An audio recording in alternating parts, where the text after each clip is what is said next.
Major updates to Survivor Series War Games. We have a couple of newsworthy events in WWE regarding breakups and returns, and of course, AEW Full Gear this upcoming week. And all this to talk about on this week's episode of the J Area Podcast.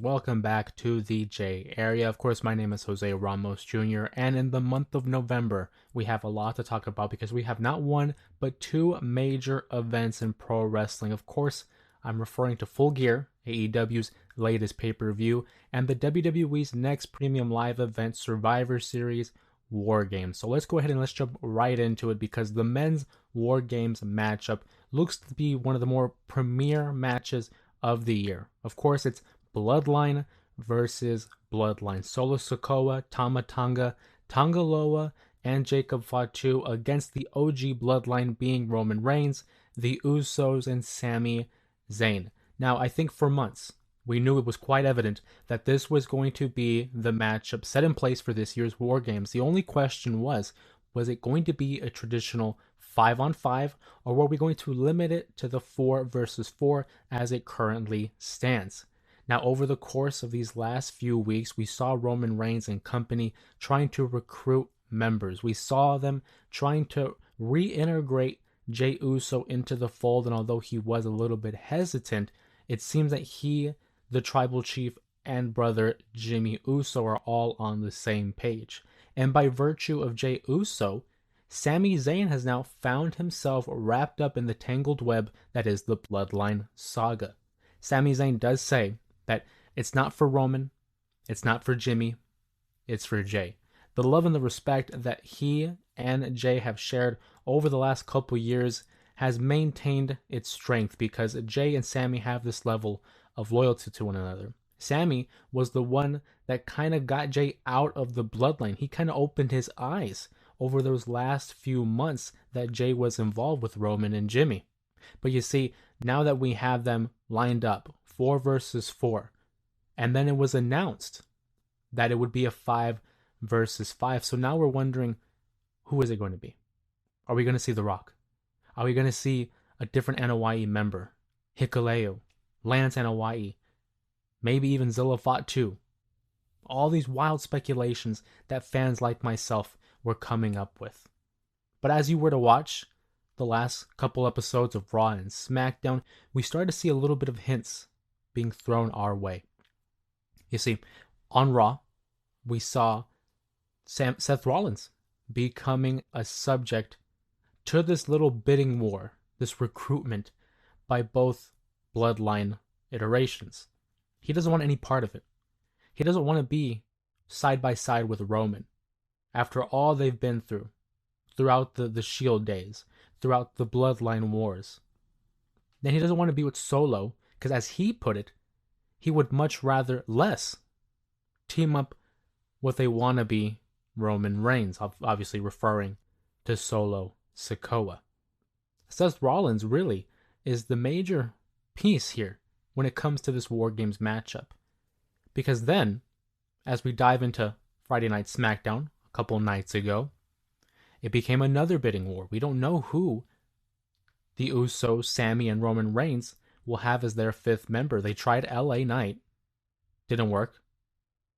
They try, and it's like nobody wants anything to do, number one, with Roman Reigns because of the long history that was the Bloodline's reign over the WWE. And also, they just don't want any part of this Bloodline civil war. It's not their fight. Like LA Knight said, it's not his fight.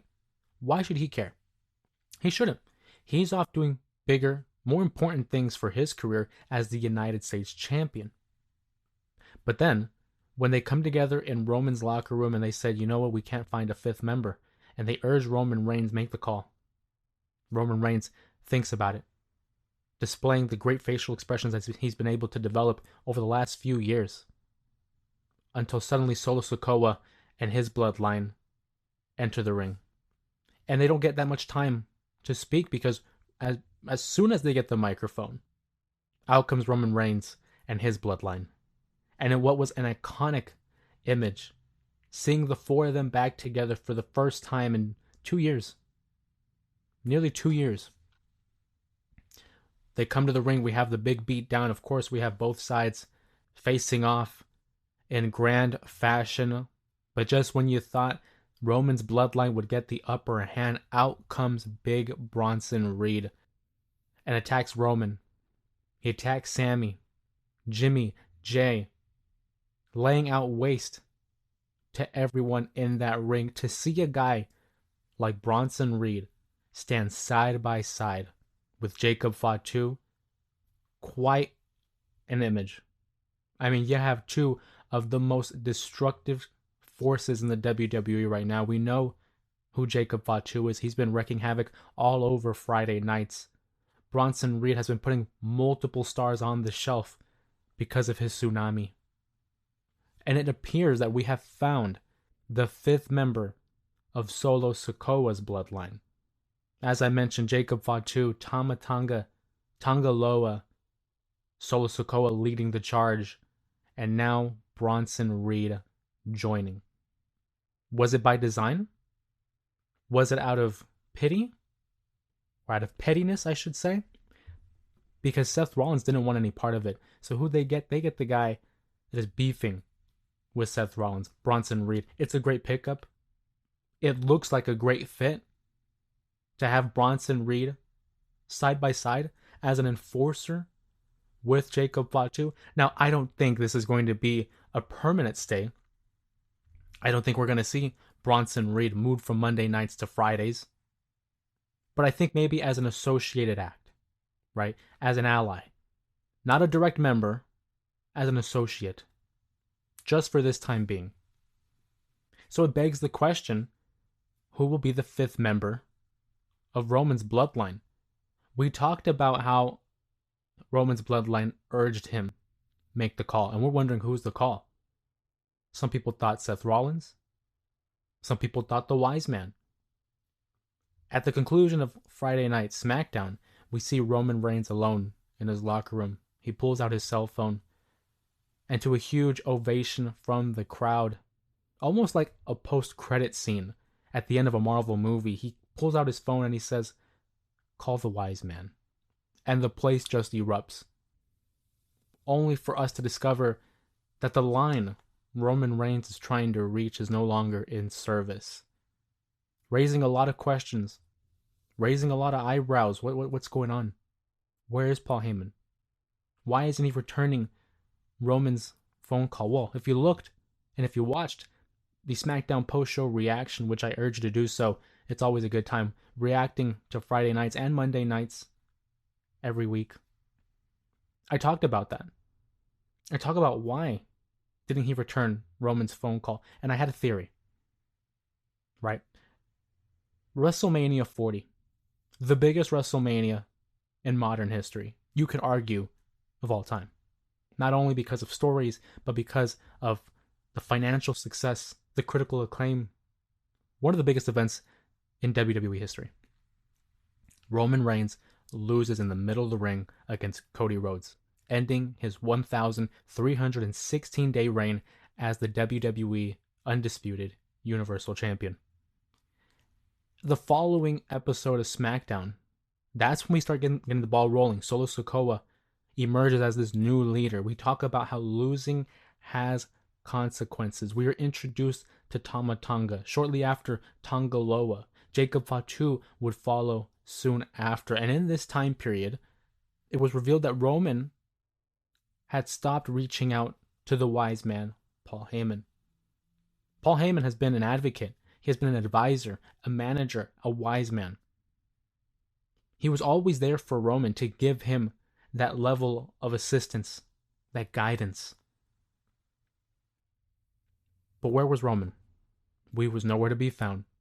So while Paul Heyman was in fear for his life, shout out Tony Khan, while he was in fear of his life, Roman wasn't there to protect him, wasn't there to help him. Paul Heyman was with him every step of the way. And the one time Paul Heyman needed Roman, he was not there.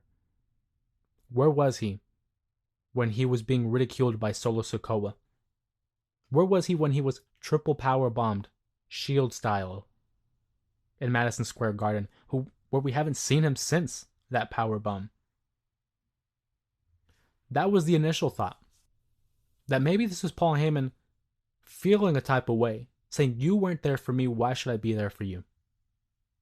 That's what I'm thinking. But then, thankfully, because of Twitter and because of the internet wrestling community, they always have to pull up the receipts. Long-term storytelling is a thing, as it should be, because actions have consequences that'll lead down the line. There was an episode of SmackDown, right, where Paul Heyman has his cell phone, seemingly wants to reach out to Roman Reigns, and what does Solo Sikoa do? He rips away that cell phone and proceeds to stomp on it. That cell phone is gone. It's no longer in service. Now, we know Paul Heyman has two different phones. We saw that in the build-up to WrestleMania 40. One was used to call the OTC Roman Reigns. The other was used to call The Rock. So whatever phone he uses to call Roman, I think it's safe to say, or safe to assume, that it's no longer in service because Solo Sikoa had destroyed it. Now, fair, maybe he could have gotten a new phone, used the same number, whatnot. I don't know. It's pure speculation. But it's interesting to point out a detail like that, where that phone technically was destroyed. Paul Heyman no longer has that phone. Maybe that's why Roman couldn't get a hold of him. But until proven otherwise, I think that's the theory we should go off of. I think Paul Heyman certainly has knowledge about what's going on in the WWE right now in regards to the Bloodline. Of course, this is talking from a kayfabe standpoint. And I think we will be seeing him sooner rather than later. Perhaps on the SmackDown prior to the Survivor Series. Maybe even at the Survivor Series. But I think Paul Heyman returns. That was Friday night. Obviously tonight, Monday Night Raw. And we have to talk about that fifth member that I was alluding to. Because now that Bronson Reed is with Solo Sikoa's bloodline, that begs the question, who will Roman get as his fifth? And I think the answer is quite obvious now. It's quite apparent. It's going to be Seth Rollins. Who else could it be? There's no one else. I think it's too late in the game in regards to the build-up to the Survivor Series. It's too late in the game to introduce a new family member, like a Lance Anoa'i, like a Hikuleo, like a Zilla Fatu. Again, just throwing names out there. You got to throw in someone that is established within the story. Cody Rhodes, I think, was a good option. I think he's out. He has his hands full with Kevin Owens. If you would have told me that The Rock was involved and would have taken the Bronson Reed role, you could throw Cody. That's not going to happen. Cody's busy. The Rock is busy making Red One, making a profit out of that movie. We'll see how that goes. So that leaves Seth Rollins. Logically, it should be Seth Rollins. Now, that's the question, right? Is it logically? If we're going off of the current status of the story, it would make sense for it to be Seth. We keep talking about him. We keep hinting him. They're going to reward that. You can't just throw something out there and not act upon it. But the question I pose is it the right move? Seth Rollins has had it out for Roman Reigns since 2014 when he stabbed him in the back with that chair shot, ending the Shield. Following that, they did have a small partnership during their baby face runs, but it was the Bloodline story that further separated the two. Seth Rollins challenges for the WWE Universal Championship at the Royal Rumble event 2022. And he comes out donned in the Shield gear, mocking Roman Reigns, playing mind games with Roman Reigns. And those mind games were a thing. Because then you fast forward to WrestleMania 40, where again, he dons the very same Shield gear as a way to distract Roman, which he successfully does because Roman had that match won. He had the steel chair in hand to whack Cody Rhodes and successfully retain the title. But he instead turned to Seth Rollins, the man that stabbed him in the back 10 years ago, wearing the same gear. And 10 years of frustration, guilt, and quite frankly, trauma reigned over Roman. And he nailed Seth Rollins with that chair shot in the same fashion that he had received it in June of 2014. That led to the ultimate demise of Roman Reigns' title reign. Seth Rollins and his actions are directly responsible for the spiral of Roman Reigns in that moment. Seth Rollins had seen what Roman had become, and I feel like there's a level of responsibility there from Seth Rollins. He knows that he had a hand in creating the monster that was the Bloodline. And because of that, it has become his mission to defeat Roman, to prevent Roman from reigning all over the WWE. It is a story that could run for the rest of eternity. It's like Batman versus the Joker. These two are destined to go at it forever. And so for Seth Rollins, after having just said it last week, saying, I don't want to be in the ring with Roman, the next time in the ring with Roman, he's going to get stomped. And I think he'll fulfill that promise. A week after, he's going to join them. Now, if you want to make it make sense, you can say that we know Bronson Reed versus Seth Rollins is taking place tonight on Monday Night Raw. The Bloodline, I think, is 90% going to interfere. They're going to get involved in some fashion. They might cost Seth Rollins the win. Will that prompt Roman's Bloodline to join in and try to help Seth? I don't think Roman shows up. I think it'll be the Usos and Sami basically doing the bidding of Roman. Is that going to be enough to entice, to encourage Seth Rollins to join Roman?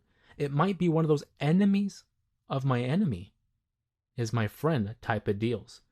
Very similar to how Cody teamed up with Roman, albeit reluctantly. But it was because they had a common enemy in Jacob and Solo. Seth isn't doing this for Roman. Seth is doing this probably for Sami and Jay, who he seems to be cool with. And because of his hatred for Bronson Reed, who had cost him months off of his career. Does it undo a lot of what has been said between Roman and Seth? Maybe a little bit. Maybe a little bit. If we're looking at it on the surface. But if WWE is able to present this in a way where you can tell that there is a hesitancy from Seth Rollins, that he's not doing this for Roman, he's doing this for him, that's going to present problems between Seth and Roman. Because if you're not on the same page, if you're not a cohesive unit, you don't have that strong foundation built, it's all going to come crashing down. If Seth is the fifth member, which I think he will be, I think we can guarantee Roman's Bloodline loses War Games. I'm going out on the record. As it currently stands, of course, my opinion might change based off what happens over the next 2 weeks on WWE TV. But as an early prediction, an early spoiler for our Survivor Series prediction episode, I'm thinking the heels go over here. I don't think this story is done yet. But that's just in regards to the men's Bloodline. Usually, there is a women's War Games matchup here. And at the moment, it doesn't really seem like we have one in place, right? I will argue that you look at participants like Io Sky, Jade, Bianca, Naomi, and on the other side, we have Tiffany Stratton, Nia Jax, Raquel, Liv Morgan. That might be the War Games matchup. If we're having a women's War Games matchup, which I'm suspecting we will, we always do. But I just feel like this one has been kind of thrown together, right? Don't get me wrong. I love and appreciate each of these women and what they have done in the WWE, not only this last year, but their career. And I think nonetheless, because of their, professionalism and just because of their talent, they can pull off a solid War Games matchup. But you know me, I'm narrative driven. I like a good story. I enjoy watching a matchup and having that backstory of why are they fighting? Why is this important? Why should I care? And when I see this one and the potential of a women's war games, it doesn't have as much weight as the men's, which I mean is a very difficult battle to have, especially when you're dealing with the Bloodline, the biggest storyline in pro wrestling in a long time, maybe in the last quarter century. I'm hoping we get a little bit of a boost when it comes to the War Games matchup. Again, if it is, which I'm thinking it will be, and add a little bit of stakes, right? Because regardless, it's a matchup I'm looking forward to. But I just think maybe it could have been done a little better. I think maybe they've had this plan since the Crown Jewel build-up, because around that time, that's when we began to see a little bit of crossover between Nia and Tiffany, Liv Morgan and Raquel. That's probably where they were going with. It just didn't feel as great of a fit as the Bloodline. One that I think would be interesting, it wouldn't have happened, but you look at like the Final Testament and the Miz versus the Wyatt Six, that potentially could have happened. I think if you want to, right, if I'm the WWE, that's probably going to be your Monday Night Raw match. They always have these big matches that happen before a PLE, maybe after the PLE. I'm thinking that we get like a 5 versus 5, maybe 4 versus 4, but I would really like to see a 5 versus 5, like an old school traditional Survivor Series elimination matchup. It can be on Monday Night Raw. That's fine. 5-on-5 between those two entities. But now saying it out loud, it's almost as if, will that happen? Because I don't think the Wyatt Six gets an elimination here. I don't think we have any of them take a pin, which would lead me to believe maybe it'll be some kind of free-for-all, in a tornado tag, Extreme Rules matchup between the Wyatt Six and the Final Testament. But that's definitely a matchup that I would very much want to see, especially being that Monday Night Raw comes to Arizona November 25th. So I will be there, and I'm hoping that maybe that's a matchup we get to see, because that's something I would very much be interested in. We talk about the women's War Games matchup, and let's transition here to the United States Championship tournament to crown the first ever U.S. champion in the women's division. I think it's a great choice. I talked about it a little bit on the post-show reaction for SmackDown, and I think it's about time we get a mid-card title for the women. They have consistently been putting on great matches, great efforts. They have so many stars that it's not enough just to keep them all in the same title picture scene when it comes to the Women's World Championship and the WWE Championship. It was time to have a mid-card title. You can make the argument that were the tag team titles as necessary? There was a time where it was shaky. There wasn't really a level of importance on those titles. In fact, there was a theory of mine where I'm like, well, we can just get rid of it and introduce a mid-card title. But recently, the tag titles have been doing better. They've been defended more this year, I think, than any other year since its inception. And we have clear champions, I should say, in Jade and Bianca. But this U.S. title tournament, we've already seen Bayley advanced. And I think it's a great opportunity, like I said, to highlight these newer stars. Bayley, I don't think needs the championship. I think she would be a solid pick for the inaugural champion. But I'm looking at individuals like a Mia Yim, right? Like a Chelsea Green. Those type of women who they won't really get much championship opportunities. I know Mia Yim, Michin, had a championship match against Nia Jax not too long ago. But we knew that she wasn't going to win that title. Certainly, at least not at this point in the WWE. Maybe at some point down the line. But I think a title like the U.S. title is a perfect opportunity, like the Intercontinental Championship, to elevate certain stars, put them in a position to succeed, become entertaining, gain over the favor of the fans and I suppose the front office, and then propel them to the main event scene and maybe become a world champion. I think it's a perfect opportunity. I love it. I'm wondering if it'll come across both brands. As of right now, it seems to be a SmackDown exclusive, being that the tournament participants are all on the blue brand. So, does that mean we get an Intercontinental Championship for the women? And if so, when? I'm thinking maybe around the time of the Monday Night Raw launch on Netflix. I think it'd be a great way to, again, highlight the women, the women's division, give them an opportunity to shine, and especially in front of a new audience, especially giving them the opportunity to show what they are capable of doing. Now, the only problem I have with that is you look at how Netflix performed during the Jake Paul versus Mike Tyson event. Obviously, if you haven't seen it, there was a boxing event. Mike Tyson, legendary boxer, WWE Hall of Famer, had his first boxing matchup, I believe, since 2020 when he fought and he faced Jake Paul, who has, again, the brother of Logan Paul, beginning to amass a level of celebrity when it comes to boxing. And it was exactly what we thought it would be. It was Jake Paul, a 27-year-old man, facing off a 58-year-old man. It wasn't the greatest matchup, I will say. But the event itself was kind of hit or miss because of the feed. It seemed that it was, because it was Netflix's first ever foray into a live sporting event, there were a lot of technical difficulties, a lot of buffering in some households. I heard that there was maybe the audio going out, the video going out, just not a pleasant night to watch the event. We tried watching the event on our TV, did not work. We instead watching it on my cell phone specifically. I sat on the floor holding my cell phone so people behind me could watch the fight. So hopefully Netflix is able to fix that so that we can enjoy Raw every Monday night on Netflix, especially because there are rumors and reports saying that there's potential for Netflix to air Monday Night Raw live. Because obviously they present it and they promote it as Monday Night Raw live. But in some places like the West Coast, it's on a delay. So how crazy would it be to see it actually live when it's occurring?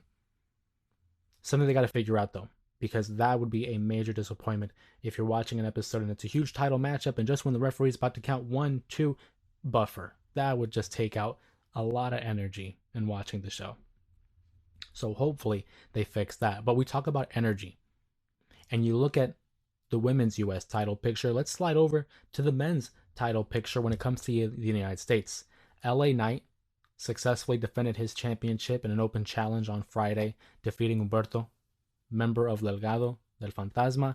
And after the match, we saw a huge return from a familiar face. Shinsuke Nakamura makes his return for the first time in months, and he's donning this new look. He had war paint on, a little bit of a darker side to Nakamura. Apparently, he's going to be the next challenger for LA Knight, and I think that's perfect. I love it. It gives LA Knight something fresh. It gives Nakamura something of substance to do, because you look back at Nakamura, and ever since he was called up from NXT, he hasn't really had a long run as a successful single star. He's had bits and pieces, right? A little start and stop type of momentum for him. He won the Royal Rumble in 2018, had a championship opportunity against AJ Styles, which I think he should have won, but they turned him heel, had him lose, and they proceeded to have him have a feud with AJ Styles throughout the summer of 2018 that progressively got worse and worse, in my opinion. He would have reigns as the Intercontinental Champion, the US Champion. He then had a good feud against Seth Rollins for the world title, and even a decent feud against Cody Rhodes that it culminated in a bull rope matchup.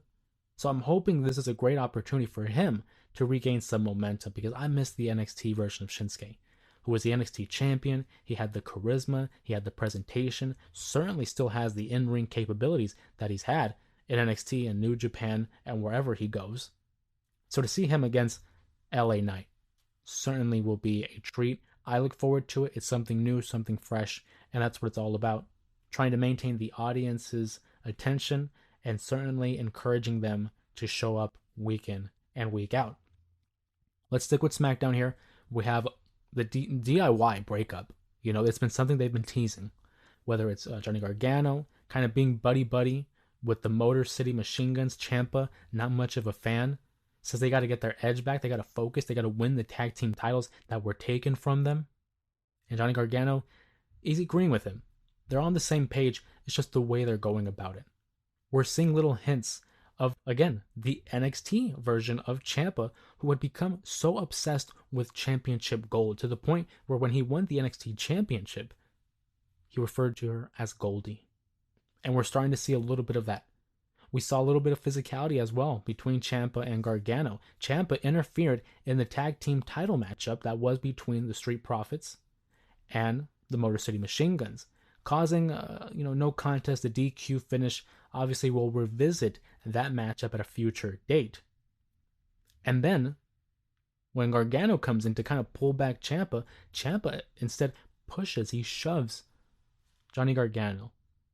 Again, hints of the past. We've already seen them break up before. It was, I think, the best feud that NXT has ever had was the Gargano versus Ciampa feud that had 3 all-time matches for the brand. But I look at it, and as a fan, I don't want to see them break up. I'm a big fan of Gargano. I'm a big fan of Ciampa. And I always talk about when you break up a tag team, you have to have a level of you have to have a destination, a journey in mind. You have to know where you're going with those individuals. You can't just break them up all willy-nilly. What's the purpose? What's the end game? And quite frankly, I look at Ciampa and Gargano. I could certainly see them being successful stars when it comes to the U.S. title scene. I don't know if they're going to be in the world title picture. And I think that should be the goal. I think if one of them does, it's Ciampa. Ciampa as a heel, I think, is credible enough to where he can be fighting against Cody Rhodes for that WWE title.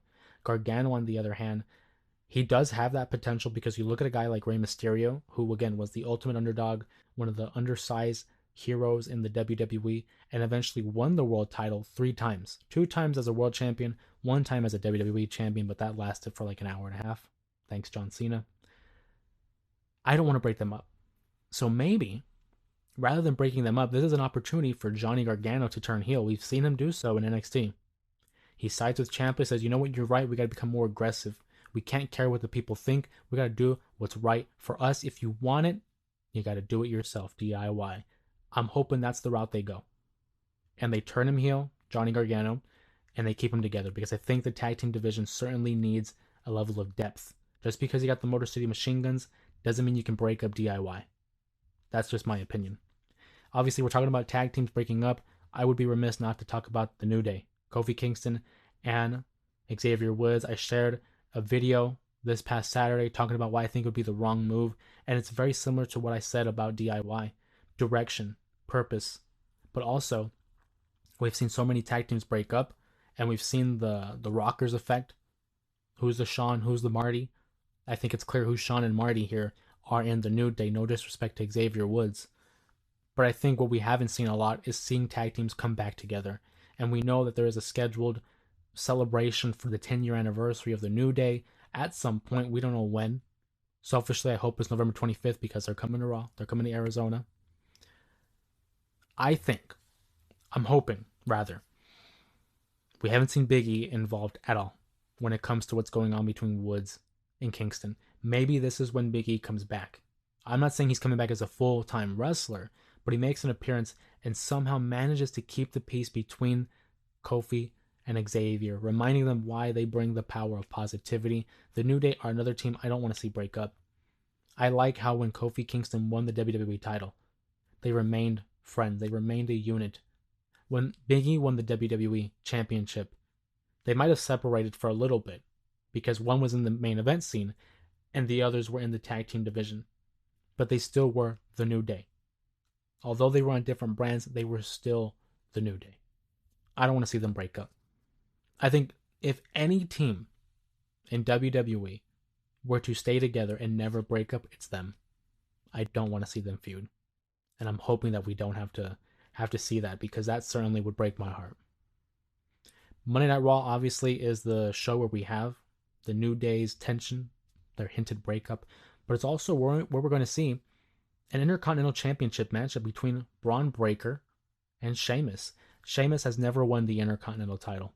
It's the one title that has eluded him his entire career. He's won the WWE Championship, the World title, the US title, the Tag title, the Money in the Bank, the Royal Rumble, the King of the Ring. He's done it all. But he's never won the Intercontinental Championship, the one thing preventing him from being a Grand Slam champion. Can he do it against Braun Breaker? This is going to be a hard-hitting matchup. I'm anticipating it to be the main event for Raw. And I'm also anticipating a win for Braun Breaker. I don't think they have that title being dropped so soon after he had just regained it from Jey Uso. I think at some point, Sheamus will get the win. We've been teasing it. Whether it was, against here, against Braun Breaker, or whether it was against Gunther. It's going to happen. And when it does, it's going to be joyous. It's going to be a huge moment for Sheamus, and I think the audience, because if there's anything I've learned in pro wrestling or just storytelling, you got to keep the audience wanting more. Just because they want it doesn't mean you have to give it to them now. Keep them coming back. Keep them wanting more. Sheamus will be Intercontinental Champion someday. I just don't think it'll be tonight. But that is for Monday Night Raw. Looking forward to it. The WWE, as I always say, is on fire, and I can't say anything wrong. I can't say anything bad about them at this moment. Obviously, I do have my disagreements when it comes to the women's War Games matchup and obviously their treatment of the tag team division, but it's still getting better. We're seeing change, and I think that's a welcome sight. Let's talk about AEW.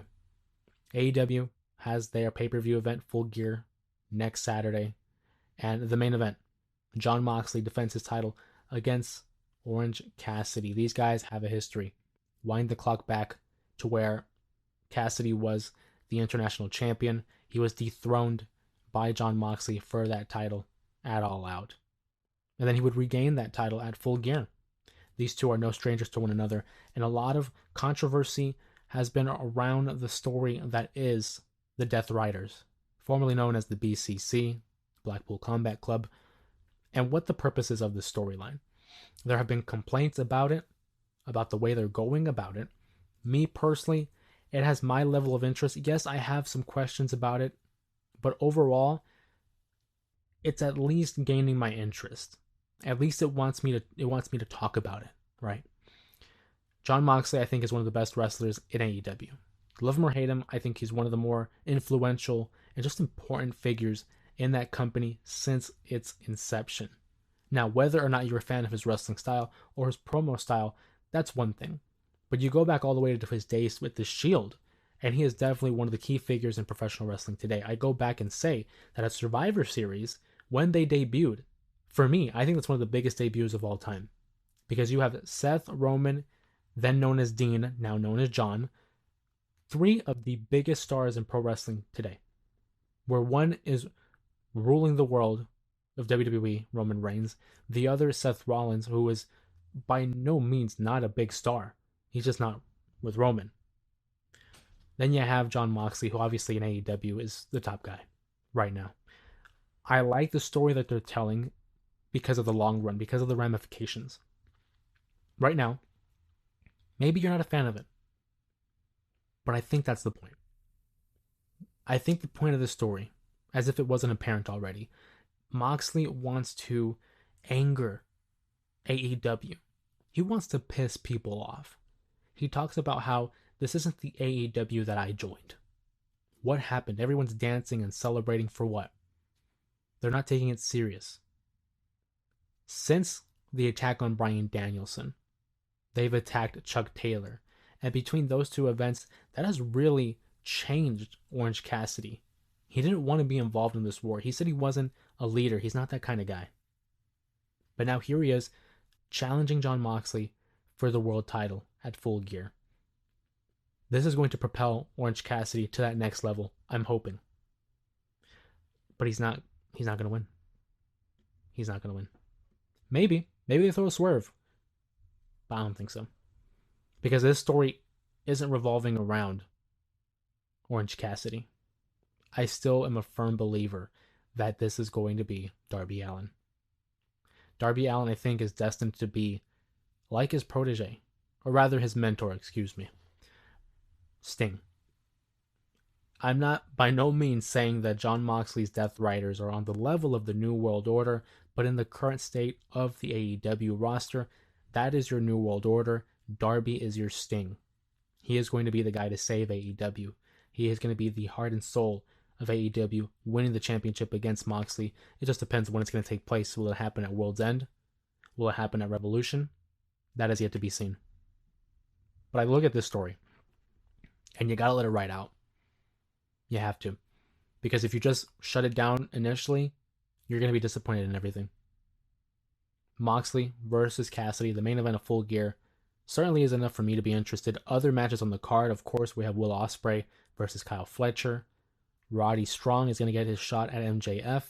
Mercedes Moné defends her TBS title against Chris Statlander. We have the big fatal 4-way matchup for the tag team champions.